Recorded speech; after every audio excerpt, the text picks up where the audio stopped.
ိန်းပုံလေးကိုမတင်ပေးဘူးလို့နေပေမဲ့တော့ပြန်တင်ပေးလိုက်ရမယ်နော်သူ့ရဲ့ထောက်ရွှေ့ပုံလေးကိုမသိမှဆိုလို့အရင်ဆုံးပခုံးကနေပြီးတော့ 3.5 cm ဘေးကိုချက်မယ်အောက်ကလေဘင်းကိုကတော့မတို့ဒီမှာရင်မြင်းရှိမယ်ရင်မြင်းအပေါ်ကို3 cm လောက်တက်မယ်ပုံလေးကအိမ်ရုပ်ထွက်အတိုင်းဆိုလို့ရှိရင်တော့ရင်မြင်းအထိဖောက်ထားတာမကွေ့ရမှဆိုလို့မှနည်းနည်းလေးအပေါ်တက်ပြီးလိုက်တာအဲ့ဒါကိုတို့တွေ V shape ပုံလေးလေဘင်းဖောက်မယ်ဒီလေဘင်းကြီးကကျဲနေတာဖြစ်တဲ့အတွက်ကြောင့်မလို့မတို့ထောက်စားမယ်နော်1 cm ထောက်ထိုးမယ်ဒီကောင်လေး1 cm ထောက်ကလေးထပ်လိုက်မယ်ထပ်ပြီးသွားပြီဆိုရင်တို့အောက်ဖက်ကဖြတ်ဆက်ကလေးလုပ်ဖို့အတွက်ကိုတို့ရင်မြင်းနေရာကနေအောက်ကို1.5 လောက်ဆင်းမယ်ဆင်းပြီးသွားလို့ရှိရင် BB point ကနေရင်အောင်မြင်းရှာမယ်ရင်အောင်မြင်းနေရာကိုမတို့တန်းတန်းလေးဆွဲလိုက်မယ်နော်ပြီးရင်ဒီဘက်ချမ်းကြတော့ခုနရင်အောင်မြင်းနဲ့ခါးမြင်းရဲ့တစ်ဝက်ပေါ့နော်ခါးမြင်းရဲ့တစ်ဝက်နေရာကိုမှတ်မယ်သူနဲ့တစ်ဝက်ပြီးရင်ဒါလေးကိုအခုလိုလေးဆွဲမယ်နော်ဒါမျိုးလေးတစ်ချက်ဆွဲမယ်ဒီအောက်ဘက်ကကြတော့ဒါမျိုးလေးတစ်ချက်ဆွဲမယ်နော်ဒီလိုပုံလေးပြီးရင်ဒိုတာလေးကိုညှက်ထုတ်လိုက်မယ်အဲ့တော့သူ့ရဲ့အိမ်မှာဒီအိမ်ကြီးကခါအရှိကကြတော့မတို့တွေကအနည်းဆုံး30လောက်ရှိမှလှမယ်ခါမြင်းကနေပြီးတော့30ရှိတဲ့နေရာကိုတိုင်းမယ်30 35အဲ့လောက်မှလှမယ်နော်အရက်ရှိလို့ရှိရင်35လောက်မှလှမယ်အဲ့ဒါတော့ကိုခန္ဓာကိုယ်မှာတိုင်းပေးတာကပို့ပြီးတော့ကောင်းတယ်နော်ဒါမျိုးလေးဆွဲပြီးရင်တို့တင်မြင်းကနေပြီးတော့ဒဲဆွဲချမယ်အောက်ကိုနော်ဒဲဆွဲချ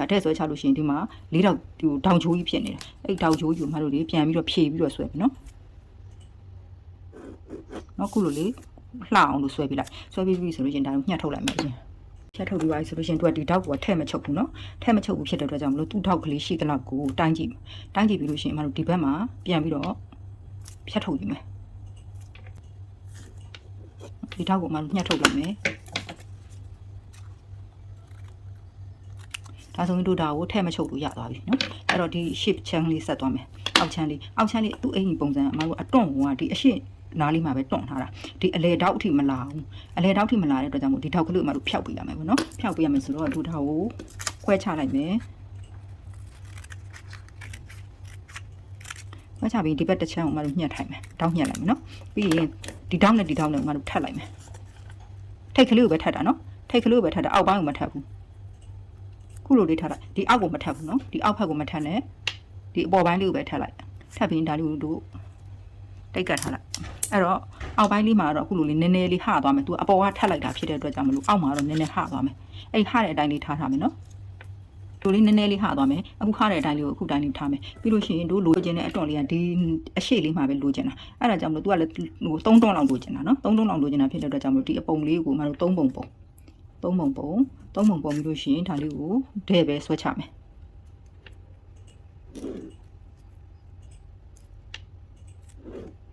နော်ဒဲလေးဆွဲချ1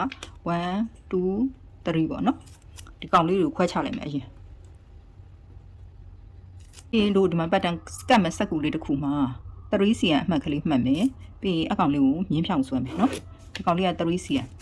ပြီးရင်1ဆိုတဲ့ဟာလေးကိုဒီမှာလာကတ်မယ်သူနဲ့အညီပေါ့အဲ့တော့ဒီမှာခါးမြန်းရှိတယ်နော်ခါးမြန်းကနေပြီးတော့ဒက်မြင်းချောင်းလေးဆွဲထုတ်မယ်နောက်တစ်ခါတင်မြန်းကနေပြီးတော့လည်းဒက်မြင်းချောင်းလေးဆွဲထုတ်မယ်ပြီးရင်ဒါလေးကိုလည်း3 cm ဆိုတဲ့အကွာအဝေးလေးနဲ့တစ်ခါထပ်ပြီးတော့မြင်းလေးဆွဲမယ်ဒက်မြင်းလေးပဲဆွဲမယ်နော်ဒက်မြင်းလေးပဲဆွဲပြီးရင်နံပါတ်2လေးကိုလာကတ်မယ်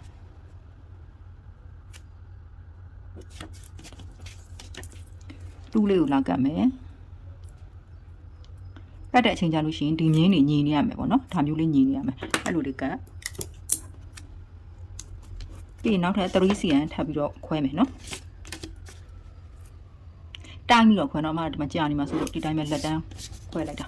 ပြီးရင်ဒီကောင်လေးတွေကိုလည်းဒီတိုင်းပဲနော်ဒီမြင်းလေးတွေကိုညီအောင်ကတ်မယ်အဲ့တော့ခုလိုလေးရပြီဆိုတဲ့ခါကျတော့မတို့ဒီအောက်ဖက်ကိုဒီခါမစားရသေးတဲ့အတွက်ကြောင့်မလို့အပေါ်ကို2 cm တက်မယ်နော်ဒီအောက်က1 cm ထပ်ဆင်းမယ်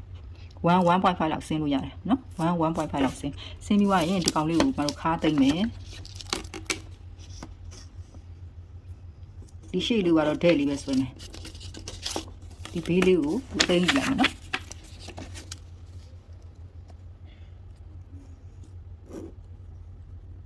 ခုလိုလေးဆွဲယူလိုက်ဒါဆိုရင်ဒီအောက်ပိုင်းလေးညှက်လို့ရပြီဒီအပေါ်ပိုင်းလေးကမှတော့ခောက်တွန့်မယ်ဆိုလို့ရှိရင်ဒါလေးတွေကိုခောက်ပြီးတော့ တို့ချုပ်လို့ဟိုပတ်တန်ညှက်ထိုးလို့တယ်ပေါ့ဒါမှမဟုတ်လို့ရှင်ဒီအရှိလေးကိုပဲဆွဲတွန်ပြီးတော့ချုပ်မယ်ဆိုလို့ရှင်လည်းသူ့အလိုက်တင်လေးကိုပဲမတို့ဒီတိုင်းလေးပဲညှက်ထုတ်လိုက်နော်ညှက်ထုတ်လိုက်လို့ရှင်ရပြီပြန်ချုပ်တဲ့အချိန်ကျလို့ရှင်တော့တို့ဒီနားလေးတွေကိုပဲအတွန့်ထည့်မယ်နော်ဒီကိုခွဲကမလုပ်ထားတဲ့ဒီဘက်အချမ်းတွေကိုအတွန့်လိုက်မထည့်နဲ့အဲ့ဒါဆိုလို့ရှင်တို့ဒီမှာ body နဲ့တော့ပြန်ဆက်တဲ့အချိန်ကျလို့ရှင်မလှတော့ဘူးဖြစ်သွားမယ်နော်အဲ့တော့ကိုအတွန့်လုပ်ထားတဲ့ဒီအရှိလေးကိုပဲခြိကျဲချုပ်ပြီးလို့ရှင်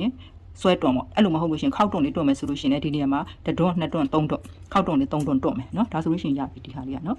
အခုညှက်လိုက်မယ်ဒီကောင်လေးကို